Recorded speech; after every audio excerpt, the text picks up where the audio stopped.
Fala pessoal, saudações metabólicas! Estamos de volta no melhor canal sobre a reversão do diabetes tipo 2. Meu nome é Guilherme Marquezini, eu sou médico endocrinologista.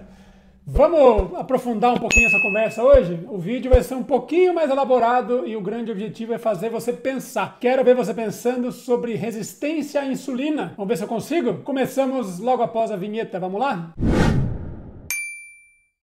Muito bem, para falar de diabetes, a gente tem que falar de insulina, não tem jeito. Mas a minha opinião é que, embora a insulina seja reconhecidamente super importante nessa história do diabetes, por que acontece, como é que a gente trata, etc e tal, ela muitas vezes fica escondida na conversa. Por exemplo, vou me explicar. Quando você, pode ser que existam alguns médicos aqui me escutando, quando você é médico, lembra quando foi estudar no livro sobre como uma pessoa fica diabético, você leu lá, e você, público geral, já escutou isso nas consultas, já teve o dedo apontado, a gente fala no diabetes como se ele fosse uma complicação da obesidade. Ou seja, você precisa primeiro engordar e engordar um tanto considerável, para que depois venha a complicação desse processo e a resistência à insulina e o próprio diabetes, certo? Pois bem, se fosse assim, todos os obesos deveriam se tornar diabéticos. Mas ainda, não deveriam haver diabéticos tipo 2 magros. Concorda? Se a questão é justamente quanto peso no corpo você tem, quanto excesso de peso você tem, todo mundo que tem excesso de peso deveria se tornar diabético. Todo diabético tem que ser acima do peso. E as duas afirmações são falsas. Existem exceções para os dois lados. Então, eu prefiro pensar no diabetes como uma complicação de um conceito um pouco mais complexo do que simplesmente subir na balança e ver o peso da pessoa. A gente precisa pensar no diabetes como uma consequência da tal da resistência à insulina, que tem a ver com excesso de peso, embora não seja exclusiva do excesso de peso. Aí que a coisa começa a complicar. Para você que não tem ideia do que eu estou falando, eu sugiro que você dê um passinho para trás e volte lá numa aula feita para você iniciante. Vou tentar colocar o link aqui, mas senão você entra no meu canal e procura pela teoria da banheira no diabetes tipo 2. No meu canal, vídeo meu. E aí você vai começar a entender o que eu quero dizer sobre resistência à insulina, só que uma linguagem mais simples, combinado? Muito bem, voltando, quando você pensa que o diabetes é uma complicação do excesso de peso, tem várias coisinhas que falam contra, eu já disse duas. Quem já está há mais tempo na estrada vai lembrar do que eu quero dizer agora. Se você quisesse ir colher exames e tentar ficar bem na foto, houve um tempo que era muito popular você fazer uma dieta lascada no domingão para ir no laboratório na segunda, para você enganar o seu médico. Você lembra disso? É no tempo antes que a gente começou a usar a hemoglobina glicada, porque a hemoglobina glicada te desmascara, né? Mas o fato é que você não perde peso de domingo para segunda, mas você consegue melhorar o seu exame do diabetes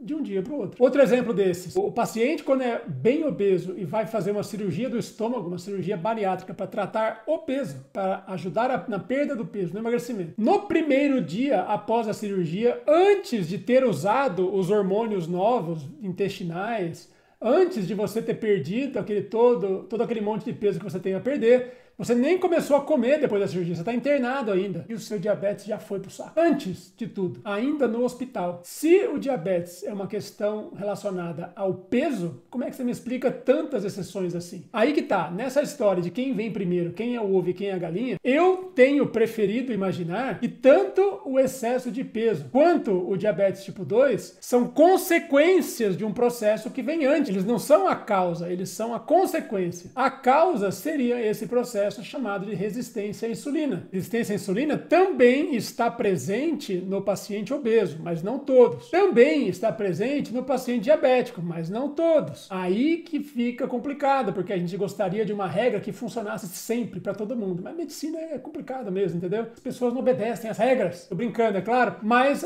o fato é que na medicina, com muita frequência, as regras têm exceções. Neste caso, as exceções são comuns, são frequentes, entendeu? Então a gente fala que a regra é ruim. E é verdade, é ruim mesmo. Você querer simplificar, olhar para a balança e enxergar o que está acontecendo no sangue da pessoa, pelo metabolismo dela, vai dar errado, é difícil mesmo. Quando a regra não funciona, a gente precisa se especializar, a gente precisa treinar o olhar para enxergar outras coisas acontecendo, que é exatamente o que eu tento fazer aqui na internet. Eu quero que você entenda que o diabetes vai muito além da glicose, inclusive. Tem uma série de outras coisas que já parecem demais com o paciente diabético antes dele ter glicose alta. Você tem condição de fazer um diagnóstico muito mais precoce, você tem condição de resolver a parada muito antes da glicose, né, do problema que a gente costuma olhar mais aparecer. Enfim, dá uma refletida sobre isso e começa a olhar por aí para ver como você consegue ver esse paciente. Eu vou te dar 2 exemplos desses extremos. Um deles é o gordinho saudável. Afinal de contas, o gordinho não tem mais risco de ter diabetes, de ter alterações no colesterol, triglicéridos, na pressão, esteatose, etc. Tal. De onde vem a figura do gordinho saudável? Ele tem um excesso de peso, deveria ter um monte de doenças. Aí você vai no médico fazer um check-upinho, dosa tudo e não tem nada. Quebrou a regra. A regra não funciona? Não. Ele tem um organismo diferente, a gente tem que aprender a enxergar e entender por quê. E tem o oposto também. Tem aquele magrinho que você olha pela balança, pelo shape, pela visual dele de roupa, e você fala, esse cara aqui tem tudo para ser saudável. Vai ver os exames dele que você cai de costas. Ele tem tudo e mais um pouco. É o falso magro. Pelos exames ele não tem nada de magro, mas no shape parece que tá saudável. É o outro extremo do espectro. Também quebra a regra. Quer dizer que a regra não funciona para nada? Não, quer dizer que a gente tem que esmiuçar ela um pouquinho mais a fundo. Essa foi uma introdução. Quero saber se fez sentido para você. É um conteúdo um pouquinho mais avançado, o que não quer dizer que você não possa começar a se forçar a entender isso. Com certeza a sua saúde agradece. Curte aqui o canal. Esse é um vídeo bom para mandar para sua Nutri, esse é um vídeo bom para mandar para o seu médico.